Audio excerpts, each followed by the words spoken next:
I like him. He's a nice guy. And a certain look on his face, and they'll make the decision. Now, Anthony Davis, on the other hand, he could go in and have a conversation about what's our plans here, because he has a longer option on his, a couple more years plus his option.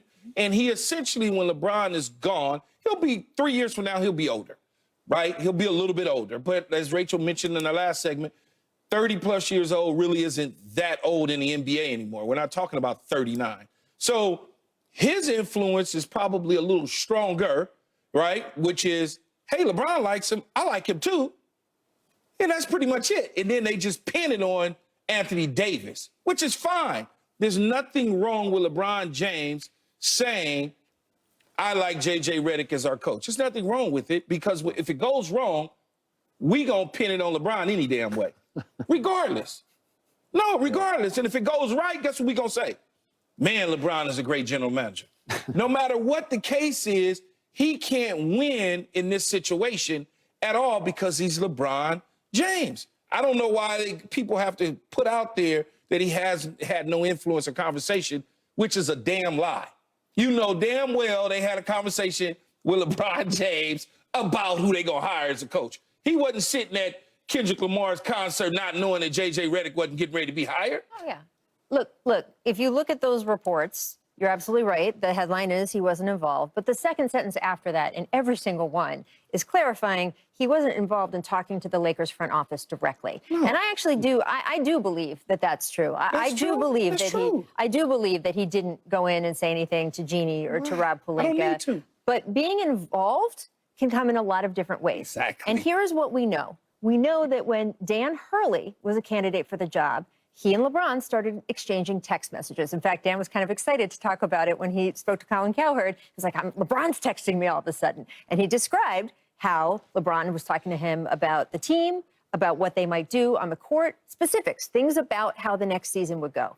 You're going to tell me if he's doing that with Dan Hurley, who he clearly had never texted before, given Dan's reaction, that he isn't also doing that with JJ Redick, who he's had a podcast with and I'm sure texts all the time? Come on. That is what's impossible to me. So I buy that he didn't talk to the front office. Absolutely. Because he kind of didn't need to. Don't need and to. I do buy that he was involved because I think there's other ways to get involved. Now, that being said, I think the smartest thing the Lakers have done in this entire coaching search, which has been very uneven, is prioritize Anthony Davis. They had Anthony talk to JJ on the phone before they officially made the hire. And look at Anthony Davis. It's not just that he's going to be around longer. I really believe that Anthony Davis has not reached his true potential yet. He is a 9-time All-Star. He is obviously super accomplished. He will go down. He's got a championship. He'll go down in history as a great player. But I think he has a higher ceiling than we've seen so far. And I think JJ Redick will be an excellent X's and O's analytical coach who can put him in those situations. And especially late in games, I think that under JJ, we will see more out of Anthony Davis, which has to happen if you're a Lakers fan, because LeBron is getting older. And the best thing for the Lakers is if AD becomes the true #1 option on this team. So I think that has been the smartest thing they've done. I don't buy LeBron wasn't involved, but I do buy that he probably didn't talk to the front office. I like him. Yeah. Why do I need to have a conversation? And look, if he didn't like JJ, that meant as head coach, even if he was like, Rich Paul said at one point, just because he has a podcast with him doesn't mean he wants him to be a head coach. Yeah, but he never signaled to the front office that he didn't want him. Exactly. So that's saying yes. So, question. Do you think JJ Redick would be the new head coach of the Lakers if he didn't have a podcast with LeBron James? I do not. I do. I'm with you. I think that was crucial to all of the above. But no. Okay, so let me back this up. Let me. Oh, so you're saying the other way? Let me rephrase this.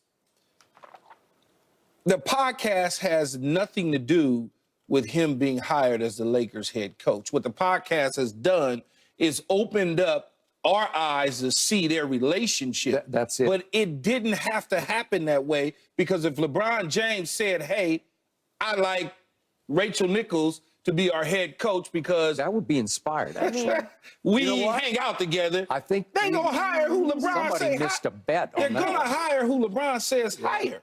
Period. They're not gonna go against him. Okay. So to your point, He's LeBron bleeping James. He's the leading scorer in the history of this game. He's earned the right to at least sign off on if you get to the finish line and you say, we're about to, are you okay with this? I mean, yeah. But they're not even going to go down that road to get to the finish line without discussing you have it. to. They're not. You'd be insane if you didn't. And yet, to your first point about, a little comment here or there, I like him, that kind of thing. Okay, that's classic what Brian Windhorst has called from the start, LeBron's passive-aggressive sort of leadership, where you just kind of say, well, yeah, I would, Skip. it'd be okay, I'd like him.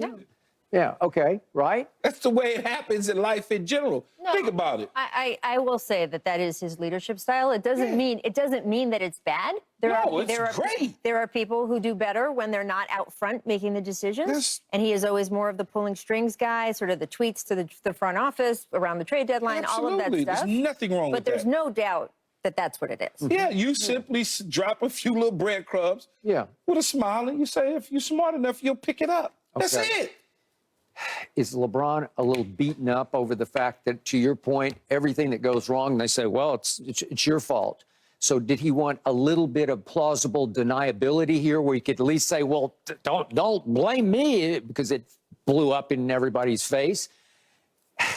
And yet, I wish, and maybe now that it's done, the team needs him to publicly embrace JJ now, to come full force with lots of big quotes about how this will work.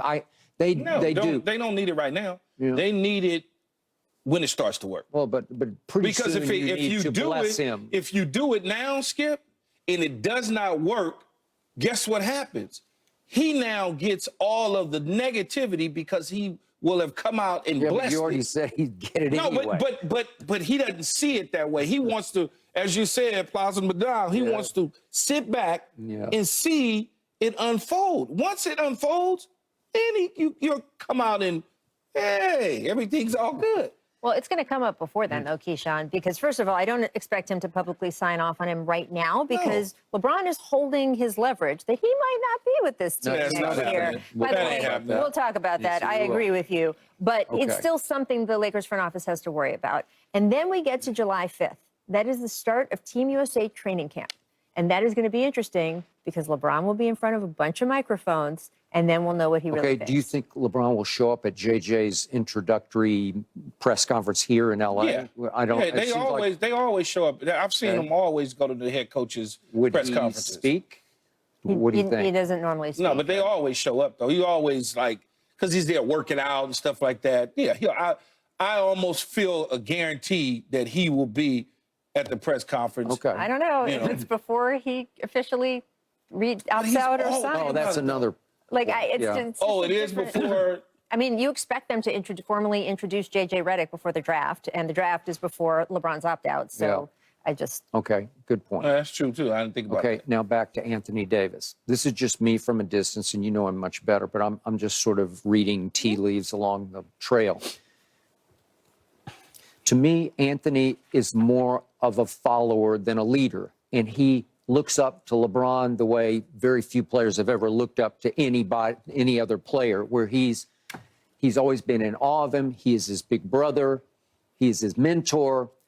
He is the leader of AD. And so you can't tell me that through this channel that LeBron hasn't told AD, hey, go out there and do this. Yeah, you do this because it's going to be your team pretty soon. I'm getting up there, but you need to bless him because, trust me, he can work. That would be the kind of conversation they would have. So it's almost like a back channel. It's through AD. See, I think AD's smart enough, though. He doesn't need LeBron to tell him to bless it. He doesn't need him to verbalize that to him. He's on board because LeBron's on board. And we together. What I'm saying, but he knows that LeBron's, I assume, completely on board with JJ. 1,000%. Right? Okay. 1,000% he's on board with JJ. Okay.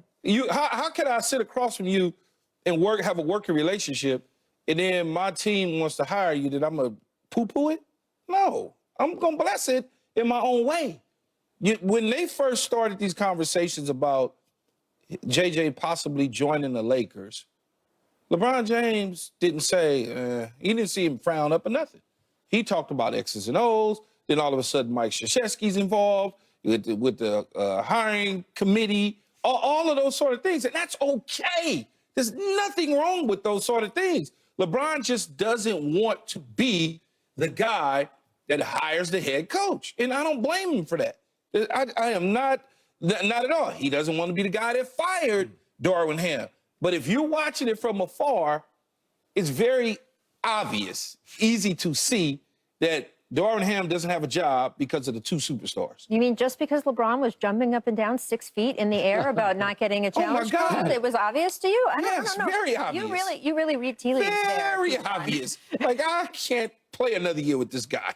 In fact, I came in the next day and I said, that's it. It's over Right. for him. On top of what AD said a week before. Right. Yeah. So it happened, Skip. I'm just glad we got a coach. You got a coach. One of the biggest X factors, though, with JJ's success, and as you say, prioritizing Anthony Davis, is AD's health. Since he's been with the Lakers, he has only played more than 62 games one time. That's this past season, which is great. Upswing. And maybe it's an upswing, and maybe that'll continue. But in the aggregate, if you look at his whole career, and if you look at his Lakers career, there are odds and percentages, just straight up statistical facts, that he won't be available for a quarter of the Lakers.